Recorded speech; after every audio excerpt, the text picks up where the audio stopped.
BSc part third paper third physical chemistry. इसमें chapter पढ़ रहे थे हम स्पेक्ट्रोस्कोपी। 3 क्लास इसकी हमने पढ़ ली थी। आपको याद हो तो पिछली क्लास में हमने एब्जॉर्प्शन स्पेक्ट्रोफोटोमीटर के डायग्राम के बारे में बताया था। आज हम बात करेंगे ओरिजिन ऑफ बैंड स्पेक्ट्रा या बैंड स्पेक्ट्रा की उत्पत्ति किस प्रकार से होती है, इसको हमें सीखना है। आपको याद हो तो हम सेकंड क्लास की बात की, जब हम इसी चैप्टर की दूसरी क्लास जब हम पढ़ रहे थे तो उसमें हमने कहा था कि total energy translational, vibrational, rotational और इलेक्ट्रॉनिक एनर्जी में डिवाइडेड रहती है। कुल ऊर्जा स्थानांतरण की ऊर्जा, कंपन की ऊर्जा और घूर्णन की ऊर्जा और इलेक्ट्रॉनिक ऊर्जा में समाहित या वितरित रहती है। इसके बाद हमने कहा था कि स्थानांतरण की ऊर्जा के लिए मान बहुत कम होता है, इसलिए उसको नेग्लिजिबल स्मॉल मानकर छोड़ देते हैं। तो बच गई हमारे पास में इलेक्ट्रॉनिक एनर्जी, वाइब्रेशनल एनर्जी और ट्रांसलेशनल एनर्जी। इन 3 में डिवाइड होती है। फिर आपको यह भी याद होगा, ये हमने कहा था कि जो इलेक्ट्रॉनिक एनर्जी है उसकी वैल्यू बहुत ज़्यादा है। आपको याद हो हम पढ़ाए थे बॉन्ड ओपनहीमर अप्रॉक्सीमेशन। इसका मैंने कहा था एग्जाम में अक्सर क्वेश्चन आता है। तो बॉन्ड ओपनहीमर अप्रॉक्सीमेशन में मैंने कहा था कि सबसे अधिक एनर्जी होती है इलेक्ट्रॉनिक एनर्जी, उससे कम होती है वाइब्रेशनल और उससे कम होती है रोटेशनल।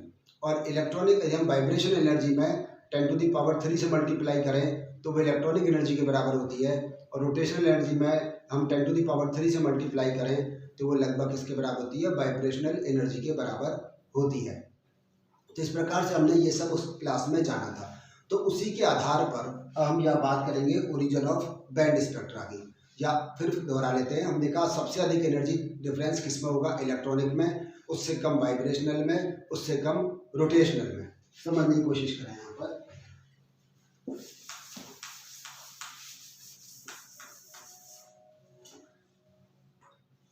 एक मैं डायग्राम बना रहा हूँ, इसको आप बनाने की प्रैक्टिस कर लें।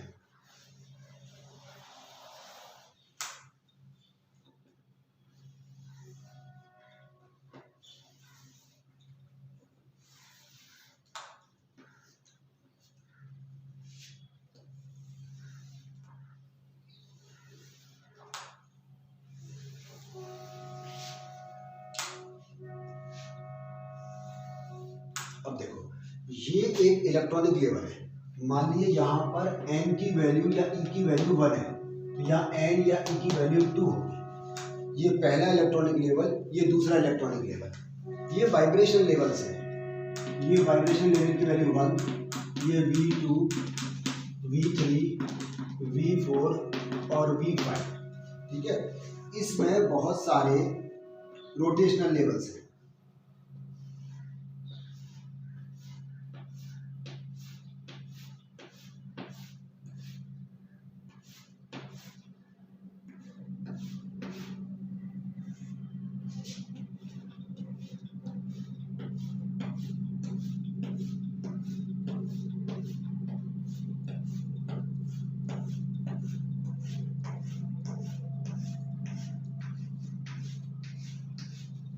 ये रोटेशनल लेवल है। यहाँ पर जैसे मान लीजिए जे की वैल्यू 1 है, ये 2, 3, 4, 5, ये सब जे की वैल्यू है। अब यहाँ हमारे क्या समझ में आ रहा है कि एक इलेक्ट्रॉनिक लेवल में बहुत सारे वाइब्रेशनल लेवल्स होते हैं। एक इलेक्ट्रॉनिक लेवल में बहुत सारे वाइब्रेशनल लेवल्स होते हैं, और एक वाइब्रेशन लेवल में बहुत सारे रोटेशनल लेवल्स होते हैं। पहला सेंटेंस समझ में आ गया। एक इलेक्ट्रॉनिक लेवल में बहुत सारे वाइब्रेशन लेवल्स हैं और एक वाइब्रेशन लेवल में बहुत सारे रोटेशनल लेवल्स हैं।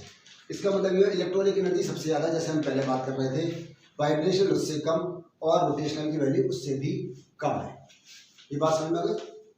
अब यहाँ देखो, हमने कहा था कि हमें स्पेक्ट्रम कब मिलेगा। रेडिएंट सोर्स से रेडिएशन आएंगी, सैंपल सेल पर आएंगी। सैंपल सेल में सैंपल रखा हुआ है, उस सैंपल पर वो रेडिएशंस डाली जाएंगी।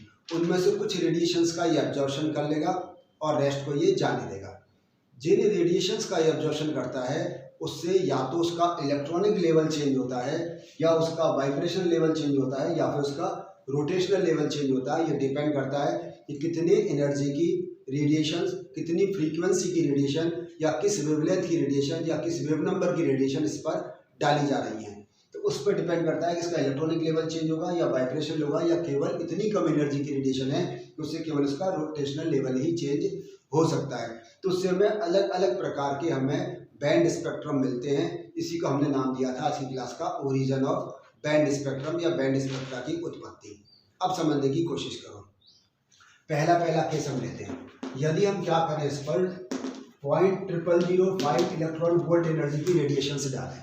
ये पहला केस हम लेके चल रहे हैं, जिसमें हम इसकी 0.0005 इलेक्ट्रॉन वोल्ट एनर्जी, इस पर इतनी एनर्जी वाली रेडिएशन इस पर डालते हैं, यानी कि ये बहुत कम एनर्जी की रेडिएशन से डालते हैं। तो केवल इसका कौन सा लेवल चेंज होता है, रोटेशनल लेवल चेंज होता है, केवल इसका घूर्णन ऊर्जा स्तर परिवर्तित होता है। मान लीजिए इसका रोटेशनल लेवल यहाँ से यहाँ चेंज हो रहा है, एक रोटेशनल लेवल से ये दूसरे रोटेशनल लेवल पर जा रहा है। तो यहाँ पहले वाले को हम क्या लिखेंगे, या ध्यान से देखें, ये एन की वैल्यू या ई की वैल्यू इसके लिए 1 है, यहाँ N1 कह देंगे या E1 कह देंगे। हाँ, एक और ये बात ध्यान रखें, जब एक इलेक्ट्रॉनिक लेवल चेंज होता है तो यहाँ वाइब्रेशनल लेवल की वैल्यू 0 होगी और यहाँ पर रोटेशनल की वैल्यू भी 0 होगी। इस वाले केस में भी यहाँ भी ये वाइब्रेशनल लेवल की वैल्यू 0 और रोटेशनल लेवल की वैल्यू 0 है। यहाँ हम बात करें तो यहाँ पर अगेन रोटेशनल लेवल की वैल्यू 0 हो जाएगी, यहाँ रोटेशनल लेवल 0, यहाँ रोटेशनल लेवल भी 0, इस प्रकार यहाँ भी ये 0 हो जाएगा। यहाँ पर ये V=1 होगा, लेकिन Z की वैल्यू वापस से 0 हो जाएगी। तो अब इस स्थिति को देखें, यहाँ पर इस जगह पर N की वैल्यू कितनी है 1, हम लोअर साइड में देखेंगे N की वैल्यू 1, इसके बाद V की वैल्यू कितनी है 0, क्योंकि V तो यहाँ जाकर 1 हुआ है, तो ये V 0, और उसके बाद में J की वैल्यू कितनी है 2। ये देखें यहाँ से एब्जॉर्प्शन के बाद ये इस 3 में गया है, तो J की वैल्यू आ गई हमारे पास में 2। उससे किस में चेंज हो रहा है, N1 V0 J3। अब यहाँ देखें इलेक्ट्रॉनिक लेवल समान है, जब इस एनर्जी लेवल से, इस रोटेशनल लेवल से ये हायर रोटेशनल लेवल में गया है, तो इसका जो इलेक्ट्रॉनिक लेवल समान रहा, वाइब्रेशन लेवल समान रहा, तो N1 से N1 ही रहा, V0 से V0 रहा, लेकिन J की वैल्यू J2 से J3 हो गई। तो यहाँ केवल रोटेशनल लेवल चेंज हुआ है, क्योंकि हमने बहुत कम एनर्जी की रेडिएशंस दी हैं। तो इस प्रकार की जो हमें रेडिएशंस के कारण से ये माइक्रोवेव रीजन में हमें रेडिएशंस मिलते हैं। हमें एब्जॉर्प्शन बैंड कहाँ मिलते हैं, माइक्रोवेव रीजन में, और इसी कारण से इसको हम माइक्रोवेव स्पेक्ट्रोस्कोपी कहते हैं। तो आपसे कोई पूछे माइक्रोवेव स्पेक्ट्रोस्कोपी में क्या होता है, तो आप कहोगे केवल रोटेशनल लेवल चेंज होता है। ध्यान से बात सुने, माइक्रोवेव स्पेक्ट्रोस्कोपी में क्या होता है, केवल रोटेशनल लेवल चेंज होता है, इलेक्ट्रॉनिक और वाइब्रेशन लेवल समान बने रहते हैं।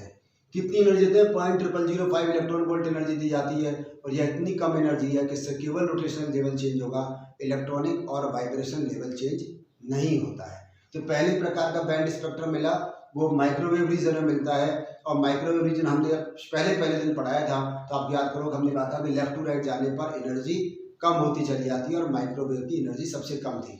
तो हमने कहा माइक्रोवेव स्पेक्ट्रोस्कोपी, या इसको साथ साथ और क्या कहते हैं, रोटेशनल स्पेक्ट्रोस्कोपी भी कहते हैं।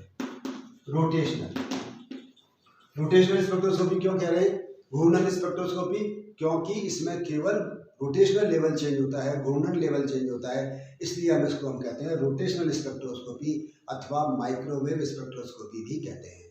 तो पहले प्रकार का समझ में आ गया। अब दूसरे प्रकार का भी देखें, यदि इसको हम क्या करें, 0.1 इलेक्ट्रॉन वोल्ट एनर्जी दें, अब जो रेडिएशंस आ रही हैं वो इसकी तुलना में ज़्यादा एनर्जी की आ रही है। तो यदि रेडिएंट सोर्स से रेडिएशंस जो सैंपल सेल पर डाली जाती हैं वो कितनी की हो, 0.1 इलेक्ट्रॉन वोल्ट एनर्जी की हो, तो अब इसका रोटेशनल के साथ साथ वाइब्रेशनल लेवल भी चेंज हो जाता है। अब ये पहले की तुलना में अधिक एनर्जी की रेडिएशंस हैं, जिनसे इनका रोटेशनल के साथ साथ वाइब्रेशनल लेवल भी, यानी कि इनका घूर्णन ऊर्जा स्तर के साथ साथ कंपन ऊर्जा स्तर भी परिवर्तित हो जाता है। मान लीजिए कि यहाँ से ये रेडिएशन इसमें जा रही है, ये इसका लोअर एनर्जी लेवल है, यहाँ पर था सैंपल, रेडिएशंस का एब्जॉर्प्शन किया, किनका 0.1 इलेक्ट्रॉन वोल्ट की एनर्जी रेडिएशंस आई, और इससे इसका ट्रांजिशन इस वाले एनर्जी लेवल में हो गया। तो अब इसको अगर हम ध्यान से देखें, यहाँ लिखें इसको, इस वाले की स्थिति को, यहाँ पर n की वैल्यू कितनी है 1, n की वैल्यू 1 है, यहाँ वाइब्रेशन क्वांटम नंबर की वैल्यू कितनी है V0 है, और J की वैल्यू कितनी है गिने यहाँ पर, तो J4 है, मान लीजिए ये J4।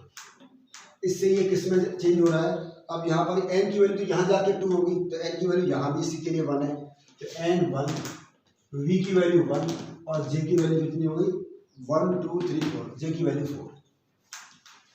बात समझ में आ गई आपको। तो अब यहाँ पर हम देखें इसका इलेक्ट्रॉनिक लेवल सेम है, वाइब्रेशन लेवल इसका चेंज हो रहा है और रोटेशनल लेवल भी। आप ये मत देखिए रोटेशन यहाँ भी 4 है तो ये भी 4 है, चेंज नहीं हुआ। रोटेशनल लेवल यहाँ बहुत सारे चेंज हुए हैं, तो रोटेशनल लेवल भी बहुत सारे चेंज हुए हैं और वाइब्रेशन लेवल भी चेंज हुआ है। केवल क्यों? क्योंकि अब हमने अधिक एनर्जी की रेडिएशंस इसको दी थी। तो यहाँ इस प्रकार के एब्जॉर्प्शन स्पेक्ट्रम से हमें जो मिलेगा वो कैसे हो गया, यहाँ वाइब्रेशन रोटेशन दोनों चेंज हुए। यहाँ कहा था हमने रोटेशनल स्पेक्ट्रोस्कोपी या रोटेशनल केवल स्पेक्ट्रम मिलते हैं, यहाँ मिलेंगे वाइब्रेशनल रोटेशनल, क्योंकि दोनों लेवल चेंज हो रहे हैं। तो इसको वाइब्रेशनल रोटेशनल स्पेक्ट्रोस्कोपी भी कहते हैं। और या इसको हम एक और नाम देते हैं, जैसे आप माइक्रोवेव कहा था, इस तरह से यहाँ पर ये IR स्पेक्ट्रोस्कोपी कहलाती है, IR स्पेक्ट्रोस्कोपी। तो अब आपसे कोई पूछे कि IR स्पेक्ट्रोस्कोपी में किस प्रकार के हमें एब्जॉर्प्शन बैंड मिलते हैं, तो आप कहोगे वाइब्रेशनल रोटेशनल एब्जॉर्प्शन बैंड मिलते हैं। वाइब्रेशनल रोटेशनल स्पेक्ट्रम मिलते हैं या वाइब्रेशनल रोटेशनल हमें एब्जॉर्प्शन बैंड मिलते हैं। कंपन घूर्णन, क्योंकि यहाँ पर कंपन ऊर्जा स्तर भी परिवर्तित होता है और घूर्णन ऊर्जा स्तर भी परिवर्तित होता है। तो दोनों प्रकार की किस मिलते हैं IR में, क्योंकि IR के लिए कंपेरेटिवली एनर्जी ज़्यादा आवश्यक होती है in comparison to microwave spectroscopy. तो दूसरे प्रकार का समझ में आ गया। अब तीसरे प्रकार का भी आपको आराम से समझ में आ गया होगा। तो यदि हम इसको क्या करें, तीसरे लेवल में 5 to 10 इलेक्ट्रॉन वोल्ट एनर्जी है। अब इसकी तुलना में ये काफ़ी ज़्यादा हो गई, तब आप तुरंत समझ गए होंगे कि इसमें रोटेशनल के और वाइब्रेशन के साथ साथ इलेक्ट्रॉनिक लेवल भी चेंज हो जाता है। रोटेशनल और वाइब्रेशनल के साथ साथ इलेक्ट्रॉनिक लेवल भी चेंज हो जाएगा, क्योंकि हमें बहुत अधिक एनर्जी की दे रहे हैं रेडिएशन। मान लीजिए यहाँ क्या है, फॉर एग्जाम्पल ये ऐसे इतना अधिक, ये एनर्जी गैप काफ़ी ज़्यादा हो गया। बात समझ में, ये लो एनर्जी लेवल है, ये हाई एनर्जी लेवल है। यहाँ पर जे की वैल्यू हम क्या 1 ये 2 3 4 एंड 5, यहाँ देखिए 1 2 3 4। अब आप खुद समझ गए होंगे, यहाँ पर इसके लिए यदि हम लिखते हैं, इसके लिए n की वैल्यू कितनी है 1, इसके लिए v की वैल्यू कितनी है, देखो यहाँ v1 है, ये v2 है, यहाँ जाकर 3 हुआ है तो v2, और j की वैल्यू कितनी है, j की वैल्यू 2। ये लो एनर्जी लेवल, हायर किस में चेंज हो रहा है, यहाँ गया, या n की वैल्यू कितनी हो गई 2, और v की वैल्यू v यहाँ पर यहाँ 1 है तो ये v0, और उसके बाद में j की वैल्यू कितनी हो गई 1 2 3 4 j4। तो यहाँ देखें आप, इलेक्ट्रॉनिक लेवल चेंज हुआ है, और जब कभी इलेक्ट्रॉनिक लेवल चेंज होगा तो वाइब्रेशन और रोटेशन लेवल तो निश्चित रूप से चेंज हो गए।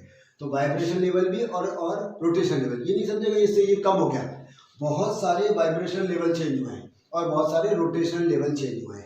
तो जब कभी एक इलेक्ट्रॉनिक लेवल चेंज होता है तो वाइब्रेशनल और रोटेशनल लेवल बहुत सारे चेंज होते हैं। जब एक वाइब्रेशनल लेवल चेंज होता है तो बहुत सारे रोटेशनल लेवल चेंज होते हैं, लेकिन जब रोटेशनल लेवल चेंज होता है तो केवल वही चेंज होता है, क्योंकि इसमें एनर्जी गैप सबसे कम है। तो इस प्रकार से हमें जो मिलेगी उसको हम यूवी स्पेक्ट्रोस्कोपी कहते हैं, यूवी स्पेक्ट्रोस्कोपी, या इसको हम इलेक्ट्रॉनिक स्पेक्ट्रम भी कहते हैं, इलेक्ट्रॉनिक स्पेक्ट्रम। जैसे यहाँ कह रहे थे रोटेशनल स्पेक्ट्रम, यहाँ कहते हैं वाइब्रेशनल रोटेशनल स्पेक्ट्रम, और यहाँ बोलते हैं इलेक्ट्रॉनिक स्पेक्ट्रम। तो इसको और साथ साथ और क्या बोलते हैं, यहाँ कहते हैं माइक्रोवेव स्पेक्ट्रोस्कोपी, IR स्पेक्ट्रोस्कोपी, यहाँ कहते हैं यूवी स्पेक्ट्रोस्कोपी या अल्ट्रा वायलेट स्पेक्ट्रोस्कोपी। तो हमें अलग अलग प्रकार के तीनों समझ में आ गया कि यह किस पर डिपेंड करता है, रेडिएंट सोर्स पर डिपेंड करेगा। रेडिएंट सोर्स से किस एनर्जी की रेडिएशन हम भेज रहे हैं, अलग अलग एनर्जी की रेडिएशंस भेजते हैं, जिससे उसका या तो केवल रोटेशनल लेवल चेंज होता है, या रोटेशनल और वाइब्रेशनल दोनों चेंज होते हैं, या रोटेशनल वाइब्रेशन और इलेक्ट्रॉनिक तीनों लेवल चेंज हो जाते हैं। और उन तीनों लेवल के चेंज होने पर हमें रोटेशनल, IR और यूवी स्पेक्ट्रोस्कोपी या इलेक्ट्रॉनिक स्पेक्ट्रोस्कोपी या इलेक्ट्रॉनिक स्पेक्ट्रम हमें मिल जाते हैं। तो इन तीनों की स्टडी हमें इस चैप्टर में करनी है। हमें रोटेशनल स्पेक्ट्रोस्कोपी भी पढ़नी है, हमें IR स्पेक्ट्रोस्कोपी भी पढ़नी है, और साथ साथ हमें इलेक्ट्रॉनिक या यूवी स्पेक्ट्रोस्कोपी के बारे में भी पढ़ना है। और इसके कारण से हमें जो रिकॉर्डर, पिछली बार वाली क्लास याद करो, रिकॉर्डर में हमने कहा था कि हमें एब्जॉर्प्शन स्पेक्ट्रम मिलते हैं, तो वो अलग अलग स्पेक्ट्रम मिल जाएंगे, अलग अलग एब्जॉर्प्शन बैंड मिल जाएंगे। तो अलग अलग प्रकार के एब्जॉर्प्शन बैंड कैसे बनता है, उसकी उत्पत्ति कैसी होती है, उसकी ओरिजिन कैसा होता है, वो हमने यहाँ समझ लिया कि जब अलग अलग एनर्जी की रेडिएशन से डालेंगे रेडिएंट सोर्स से, तो हमें अलग अलग बैंड स्पेक्ट्रम मिलते हैं। तो यह बात आपके समझ में आ गई होगी। अब आगे की क्लास में अगली क्लास में हम ये जानेंगे कि डिग्री ऑफ फ्रीडम या स्वतंत्रता की कोटि क्या होती है। धन्यवाद।